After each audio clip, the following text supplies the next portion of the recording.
வந்து புதினா சட்னி எப்படி பண்ணலான்ட்டு பார்க்கலாம் வாங்க. இந்த சட்னி சாப்பிட்றதுனால நிறைய பெனிஃபிட்ஸ் இருக்குது, வாங்க போகலாம். இப்போது கடாயில் 1 டேபிள் ஸ்பூன் அளவுக்கு எண்ணெய் ஆட் பண்ணி சீரகம் ஆட் பண்ணிக்கிங்க.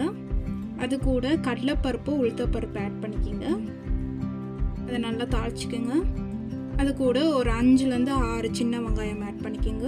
ஜிஞ்சர்ஸ் ஆட் பண்ணிக்கோங்க. அண்ட் கார்லிக்கும் ஆட் பண்ணி ஒரு 4 பச்சை மிளகா அண்ட் தக்காளி, ஒரு தக்காளி இந்த மாதிரி கட் பண்ணி ஆட் பண்ணிக்கோங்க. நல்லா இந்த மாதிரி ஃப்ரை பண்ணி கை அளவுக்கு புதினா, கொத்தமல்லி அண்ட் கருவேப்பிலை ஆட் பண்ணிக்கலாம். நல்லா ஃப்ரை பண்ணிக்கோங்க இதை. அது கூட நம்ம தேங்காய் இந்த மாதிரி கட் பண்ணி ஆட் பண்ணிக்கலாம். அண்ட் லெமன் சைஸுக்கு அளவுக்கு புளி ஆட் பண்ணிக்கலாம். நம்ம இதை வந்துட்டு நல்லா ஃப்ரை பண்ணி எடுத்து வச்சுக்கோங்க. இப்போது நம்ம மிக்சர் ஜாரில் இதெல்லாமே ஆட் பண்ணிக்கலாம். அது கூட கை அளவுக்கு கல்லுப்பு ஆட் பண்ணிக்கோங்க. And 1 glass of water add பண்ணி நல்லா அரைச்சி வச்சுக்கோங்க. இப்போ சட்னி தாளிக்கிறதுக்கோசம் எண்ணெய் ஆட் பண்ணி கடுகு, உளுத்தப்பருப்பு, கறி லீவ்ஸ் ஆட் பண்ணிக்கலாம். அது கூட பெருங்காயம் ஆட் பண்ணிக்கலாம். இப்போ இது சட்னியில் போட்டிங்கன்னா நம்மளோட புதினா சட்னி ரெடி.